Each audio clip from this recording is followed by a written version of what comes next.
Now students, we in the previous lecture do the integration by indefinite method. Now the next integration is definite integrals. Definite integrals. आपको फॉर्मूले तो previous lecture के learn रखने पड़ेंगे, but definite integral solve कैसे करते हैं मैं आपको कुछ एग्जाम्पल से बता देती हूँ. डेफिनेट इंटीग्रल मींस जब कोई भी स्टूडेंट इस डिफरेंस इंटीग्रेशन को सॉल्व करेगा सबका आंसर सेम आएगा, और इसमें हम लास्ट में आंसर में प्लस सी कांस्टेंट मेंशन नहीं करेंगे because the answer is fixed, so it is known as definite integrals. Definite means the fixed answer after doing the integration. How to do that? First part, if the question is y is x raised to power of 2, within the limits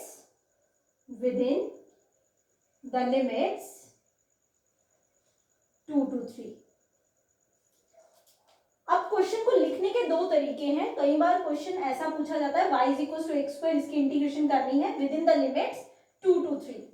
2 to 3 means जो पहला लिखा है 2 से 3 तक जाना है, तो this mean this is your initial limit जहां से आपने स्टार्ट किया है. 3 मीन्स योर फाइनल लिमिट. मैंने 2 से 3 लिया है, कोई 2 से 20 ले सकता है, 2 से 50 ले सकता है, 20 से 50 ले सकता है, so on. How to do that? Integration of y with respect to dx is equals to x 3/3. I think this is understood to all of you. How it is comes out x cube. x की जो power होती है उसमें 1 add करते हैं, वही denominator में लिखा जाता है.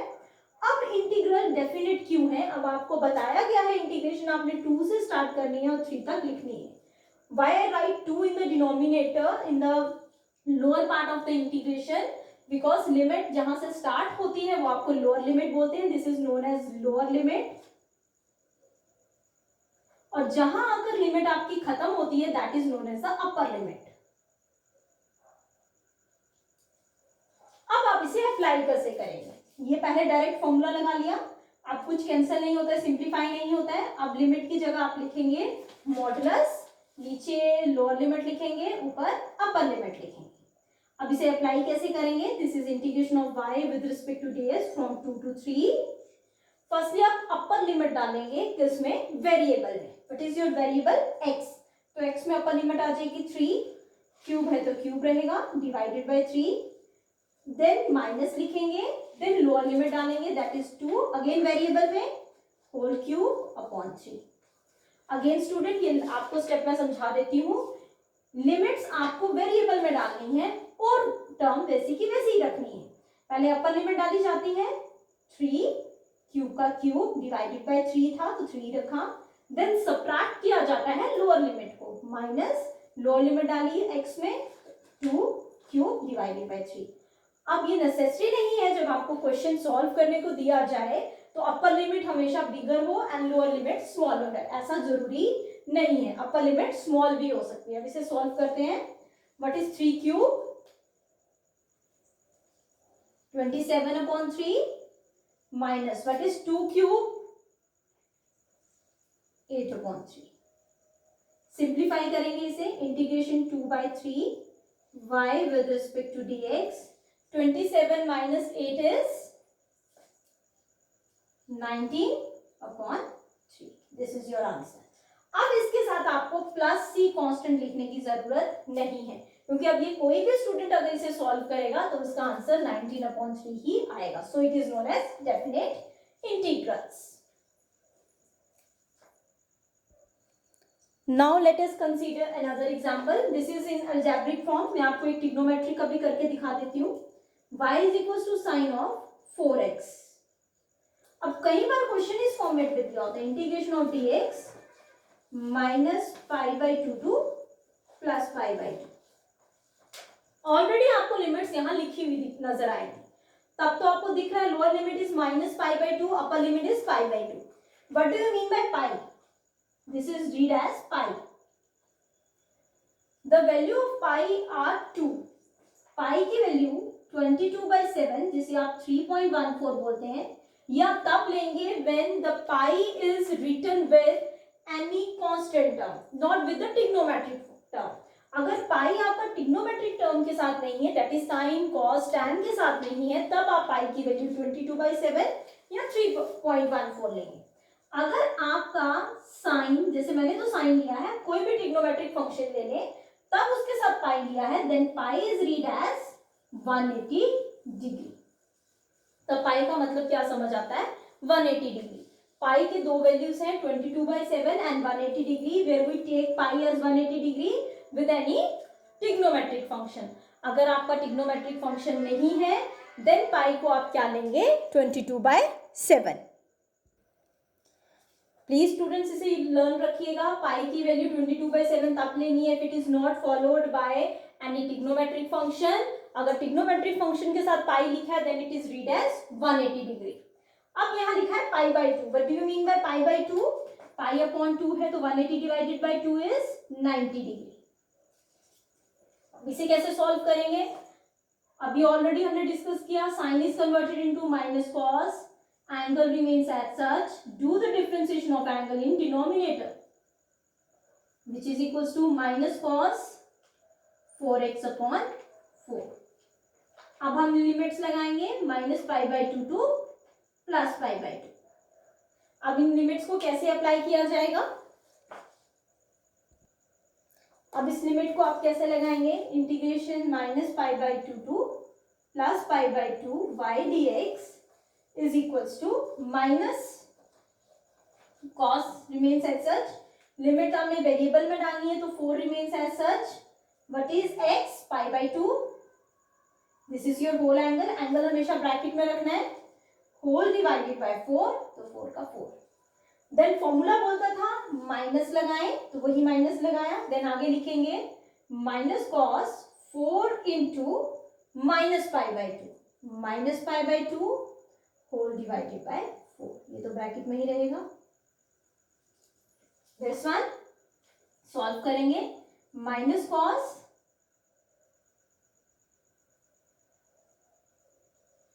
2π upon 4, minus into minus plus cos -2π upon 4। You have already learnt in previous 10th class that is cos minus theta is equals to cos theta होता है। So मैं इसी स्टेप में लिख सकती हूँ minus cos 2π upon 4 plus cos 2π upon 4। अब मुझे यहाँ वैल्यूज डालने की जरूरत नहीं है क्योंकि ये टर्म और ये टर्म सेम है, जो भी इसकी वैल्यू होगी वो भी सेम होगी। This is in minus form, this is in plus, these get cancelled out, the answer is 0। Now let us consider the another example of trigonometric function। अब हम नेक्स्ट एक एग्जांपल और लेते हैं डेफिनेट इंटीग्रल्स की, that is y is equals to sin x within the limits 0 degree to π/2। what do you mean by π/2? that is 90 degree. अब मैंने next step में वही लिखा है, integration within the limit से, first limit is lower limit वो नीचे लिखी है और अपर लिमिट ऊपर लिखी है इंटीग्रेशन में। Sine is converted into minus cos, angle remains as such, do the differentiation of angle in denominator that is x which is equals to minus cos x। x की differentiation 1 है, मैंने नहीं लिखी। अब मैं प्लस c क्यों नहीं लिख रही, because it is definite integrals from 0 degree to π/2, that is minus cos π/2 upper limit minus फॉर्मूले का then lower limit that is minus cos 0 degree which is equals to minus cos π/2 minus into minus plus cos 0 degree. This is minus cos 90 degree plus cos 0 degree. What is the value of cos 90? Cos 90 is 0 and cos 0 is 1. So your answer is 1. Now students, I will discuss you the integration by multiplication. अब integration, जैसे आपने differentiation में multiplication का formula पढ़ा था, वैसे ही integration में भी मल्टीप्लिकेशन का फॉर्मूला है। उसे याद करने से पहले आपको एक वर्ड लर्न रखना पड़ेगा, that is ILATE. What do you mean by the term ILATE? I means inverse trigonometric function।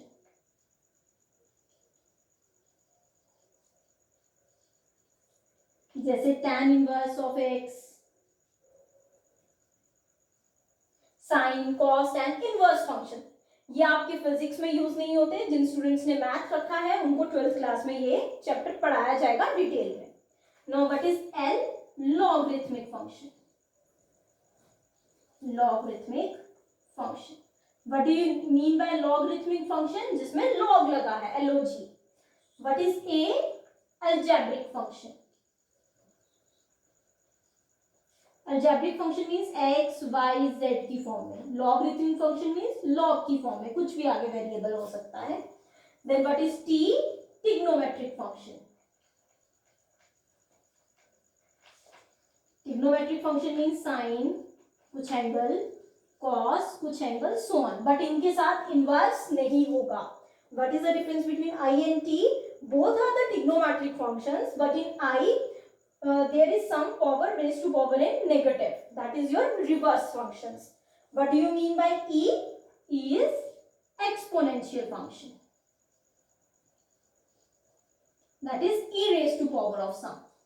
अब कई स्टूडेंट्स ने मुझे ऑलरेडी व्हाट्सएप ग्रुप में पूछा था, ma'am we have not learned about the log functions and the exponential functions. Students, आपका log और exponential functions physics में इतना डिटेल में नहीं है, आप प्लीज उसे मैथ्स की क्लास में डिटेल में पढ़ेंगे। लॉगरिथमिक फंक्शन ऑलरेडी आपके 11th क्लास के मैथ्स के चैप्टर में है, and inverse trigonometric function and your exponential function आप 12th के मैथ्स में डिस्कस करेंगे उसे ब्रीफली। सो हमारे फिजिक्स में जितना है उतना आपको ही याद रखना है, इसमें ज्यादा डीपली जाने की जरूरत नहीं है। Now you understand the word ILATE. I means inverse trigonometric function. What is L? Logarithmic function. A means algebraic function. And T is trigonometric function. What is E? Exponential function. Why I write here brackets? Bracket means इनके साथ कुछ variable mention किया गया है जो मैंने यहाँ write नहीं किया है। अब मैं आपको इंटीग्रेशन जो मल्टीप्लिकेशन का स्टेप समझा रही हूँ, अब उसमें दो मल्टीप्लिकेशन के स्टेप्स होंगे। Let us consider an example. अब हम डिस्कस करेंगे multiplication formula of integration. For example y is equal to x into log x। अब students tell me what is x?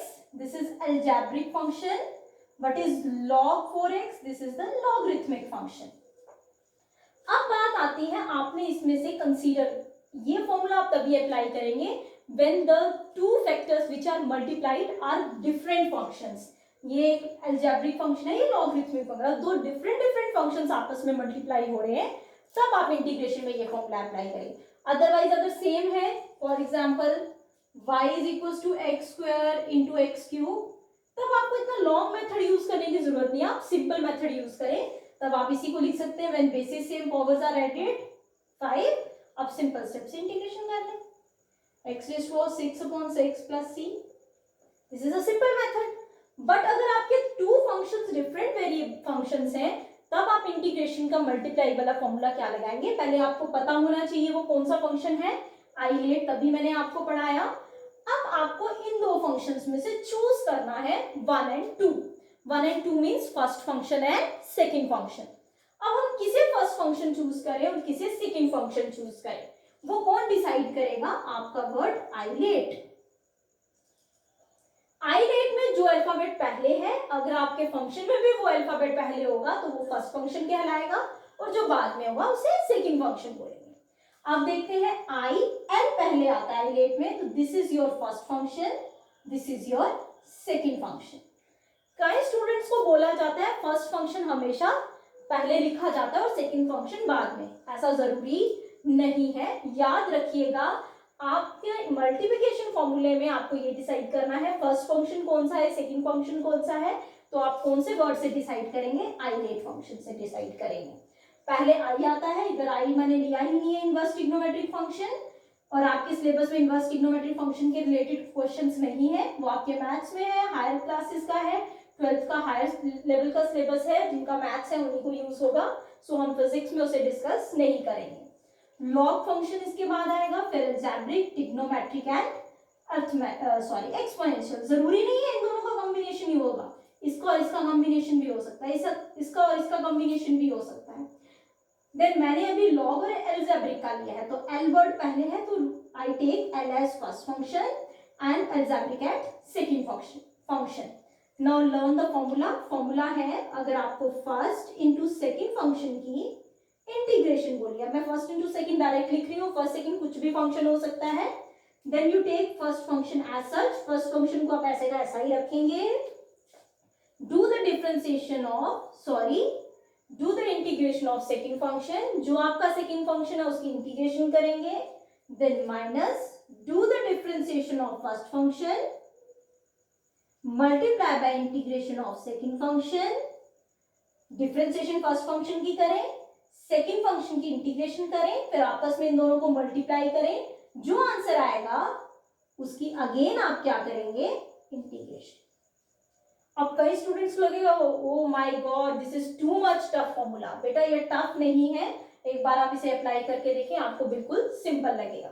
Now apply this formula in equation first, अगर इस पे apply करेंगे तो आ जाएगा integration of y with respect to dx is equals to, first function remains as such, और हमारा फर्स्ट फंक्शन क्या है, log 4x, log 4x वैसे ही रहेगा, इंटीग्रेशन करनी है हमें सेकेंड फंक्शन की, now the second function is x dx minus differentiation करेंगे आप फर्स्ट फंक्शन की, first function is log 4x, multiply में इंटीग्रेशन करेंगे सेकेंड फंक्शन की, now the second function is x into dx, इन दोनों को मल्टीप्लाई करेंगे पहले हम, और फिर दोबारा से इंटीग्रेशन करेंगे इस होल टर्म की। फॉर्मूला आपको लर्न रखना है और सिर्फ फॉर्मूलेस में वैल्यूज पुट करनी है। Now integration of y with respect to dx is log 4x remains as such, what is the integration of x, that is x square by 2, x square upon 2, minus ऐसे ही रहेगा, integration वैसे ही, differentiation of log is 1 upon 4x, और साथ में ही differentiation करेंगे ब्रैकेट टर्म की 4x। बेटा स्टेप स्किप नहीं करने हैं, हर एक स्टेप करना है, तभी मैंने आपको डिफरेंशिएशन इंटीग्रेशन इतनी डिटेल में पढ़ाई है। log की डिफरेंशिएशन होती है 1, जो इसके साथ लिखा होता है वो डिनोमिनेटर में जाता है, और साथ में डिफरेंशिएशन करते हैं आप ब्रैकेट टर्म की, that is 4x into x की इंटीग्रेशन x स्क्वायर अपॉन 2।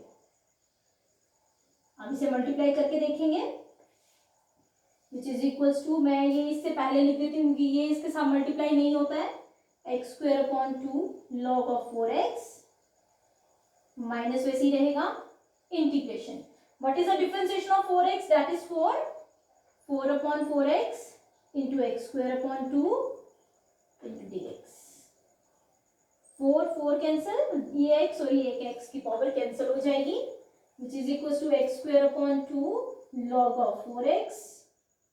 अब जिन स्टूडेंट्स को एक्सेस कैसे कैंसिल हुआ नहीं याद रहा है, आपको पता है when basis same powers are subtracted in division, मैंने वो सिंपल मेथड लगाया है।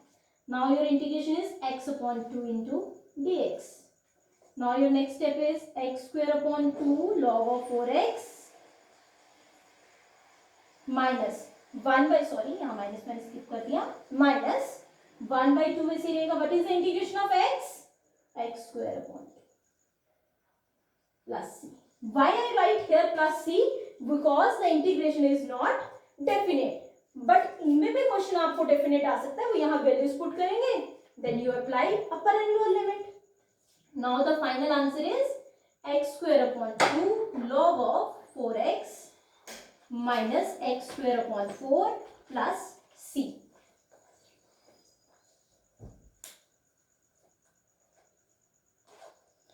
Now it is clear to you students, this is the formula of multiplication.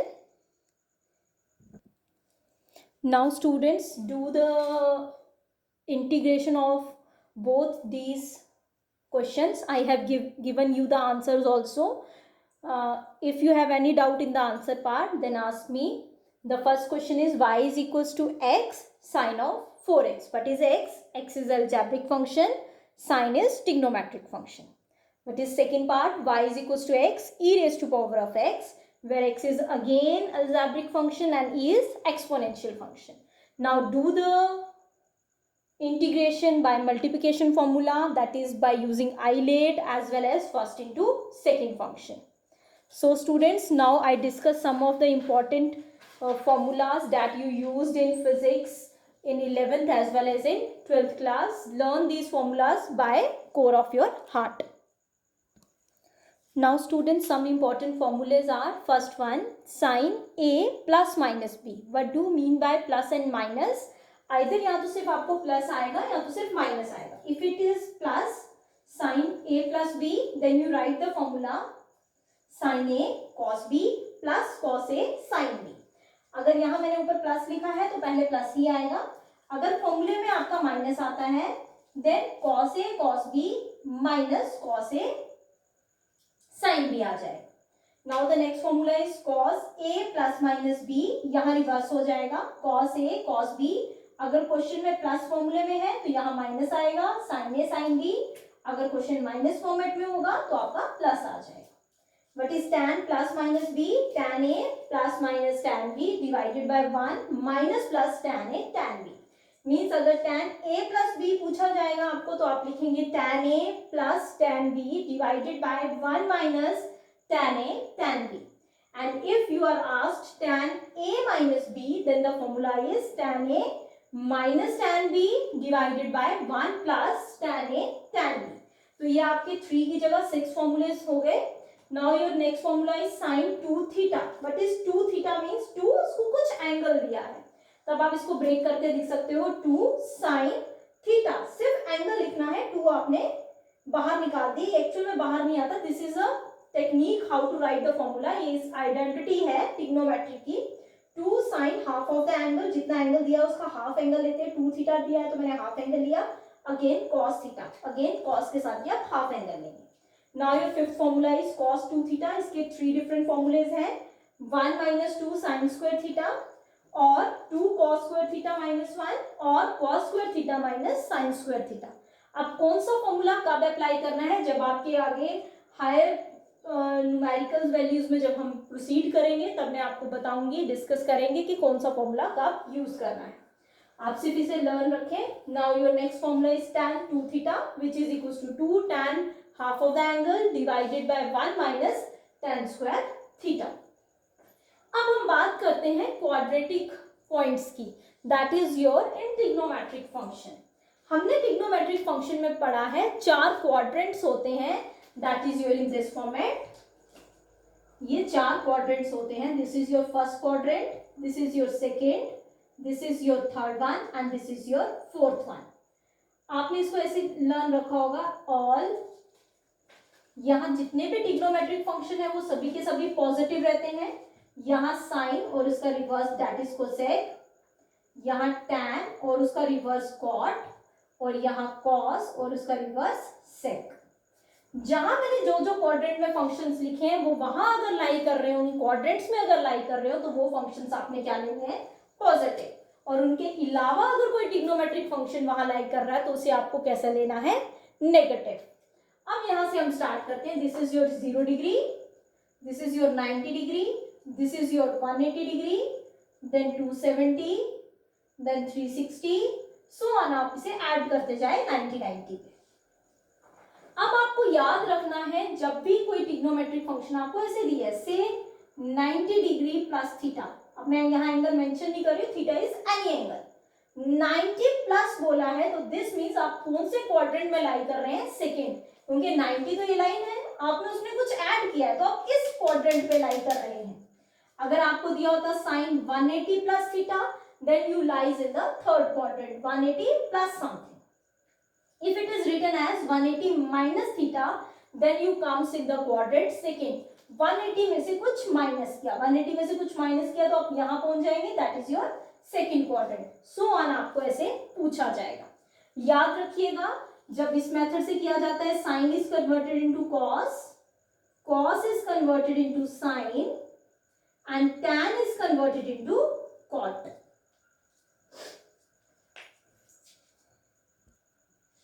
Now students, आपको कैसे रिमेंबर रखना है ये क्या लिखा है? ए, अब इसके 2 बनाए गए हैं एक स्मॉल स्मॉल सा रूल्स जो आपको याद रखने के लिए है. ऐसा कोई रूल नहीं है. ऐड शुगर टू कॉफी और after school to college. Add का ए है, this means all, S means sine, T means tan and C means cos. And इनके रेसिप्रोकल्स भी उन क्वाड्रेंट्स में क्या रहते हैं? पॉजिटिव रहते हैं. अब हम एग्जाम्पल के साथ इसे समझने की कोशिश करेंगे.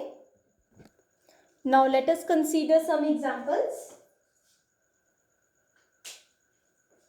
एग्जाम्पल में हम फर्स्ट वन लेते हैं, if you ask for sine 90 degree plus 30 degree, then अब हम इसे कैसे लिखेंगे, 90 प्लस समथिंग है तो हम सेकेंड क्वाड्रेंट में आए हैं, तो अभी मैंने आपको एक चीज नहीं बताई, रिमाइंड दैट 90 में कोई चीज प्लस या माइनस करने को बोला जाएगा तब आपका साइन चेंज होगा कॉस में, कॉस चेंज होगा साइन में, एंड टैन चेंज होगा कॉट में।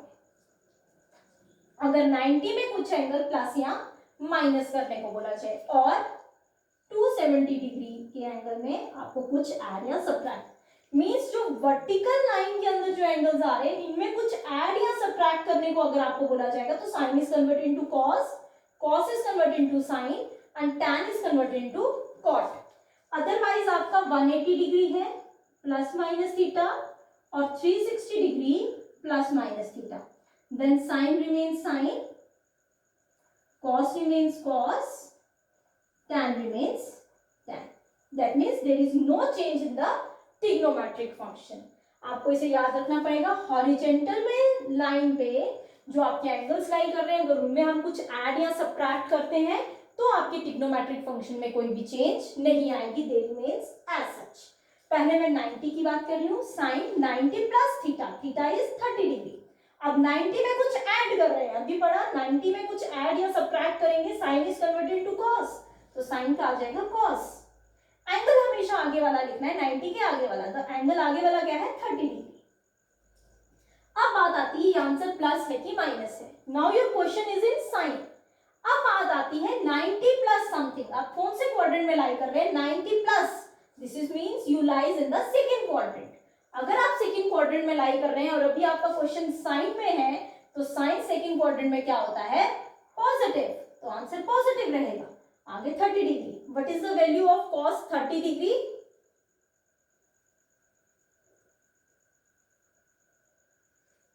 That is √3/2। I think you know the values of sine angles and cos angles. If you don't know, I will tell you in the last of this video. This is a format. If the same question is asked, if sine 180 degree plus 30 degree, अब बात करते हैं, अब 180 है, 180 में कुछ add या subtract होगा तो ट्रिग्नोमेट्रिक फंक्शन में कोई चेंज नहीं आएगी, साइन रिमेन साइन। एंगल आगे वाला लिखना है तो मैंने लिख दिया एंगल 30 डिग्री। अब आता है यहाँ प्लस लिखेंगे माइनस, 180 में कुछ ऐड कर रहे हैं, 180 लाइज हियर, ऐड किया तो कौन से क्वाड्रेंट में आगे, थर्ड क्वाड्रेंट में। अब थर्ड क्वाड्रेंट में साइन पॉजिटिव नहीं है, पॉजिटिव कौन कौन है, टैन और cot, the question is sine, तो आगा minus, minus sine 30 degree, what is the value of sine 30, 1/2, this is your answer. अब वैसे ही हम टैन के लिए भी सॉल्व कर लेते हैं, से टैन 180 डिग्री प्लस 30 डिग्री। अब आता है 180 की बात, 180 में no change, tan remains tan, angle आप आगे वाला लिखेंगे प्लस या माइनस के बाद जो भी है। क्वाड्रेंट की बात करें, again it comes to the third quadrant, third quadrant में टैन पॉजिटिव तो पॉजिटिव रखा जाएगा।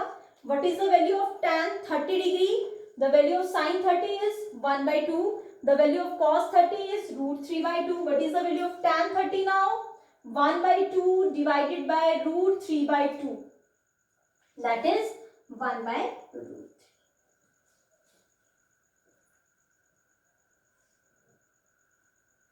Now it is clear to you students. अब हमने बात की 90 में प्लस माइनस हो या 270 में प्लस माइनस हो, you have to change the trigonometric function, और अगर 180 या 360 में you don't have to change the trigonometric function. ये आपको यूज होता है फिजिक्स में, that is your known as quadrant method. ये 4 क्वाड्रेंट्स में आपने ट्रिग्नोमेट्रिक फंक्शन को डिवाइड किया है। नाउ अब मैं आपको कुछ फॉर्मूलेस बता देती हूँ, कुछ वैल्यूज बता देती हूँ साइन और कोसाइन की। Now I right here the values of 0 degree, 30 degree, 45 degree, 60 degree and 90 degrees for trigonometric function sine, cos and tan. What is the value of sine 0 degree, that is 0, cos 30 degree 1/2, sin 45 degree √2/2, और अगर आप इसको फ्रैक्शनलाइज करेंगे then it comes out to be 1/√2, sin 60 degree is √3/2, sin 90 degree is 1. Now the value of cos 0 degree is 1, cos 30 degree is root 3 by 2, cos 45 degree 1 by root 2, cos 60 degree 1 by 2, cos 90 degree is 0. What is tan? Tan 0 degree is 0, tan 30 degree is 1 by root 3, tan 45 degree is 1, tan 60 degree is root 3 and tan 90 degree is not defined. अगर कई students को tan की value नहीं remember रहती तो आप sign और cos की लर्न कर ले. tan you know that sin divided by cos is tan. अब इन दोनों को डिवाइड करेंगे तो आपका आंसर आ जाएगा. Why I write here not defined? Not defined means infinity. 1 divided by 0 means infinity. 1 को कभी भी 0 से आप डिवाइड नहीं कर सकते. That comes out to be infinity. So I write here not defined. That is the conclusion of your first 0 chapter, that is your mathematical tools. In the next video, I will discuss you about the new chapter of your 11th class physics, that is physical world and measurement. That is the most important chapter from the entrance point of view, as well as this chapter helps you out in 12th class how to find out the units as well as dimensions of different formulas without any hesitation, and it is very easy and quick to remember. Thank you students. If you have any doubt, then ask me on WhatsApp group.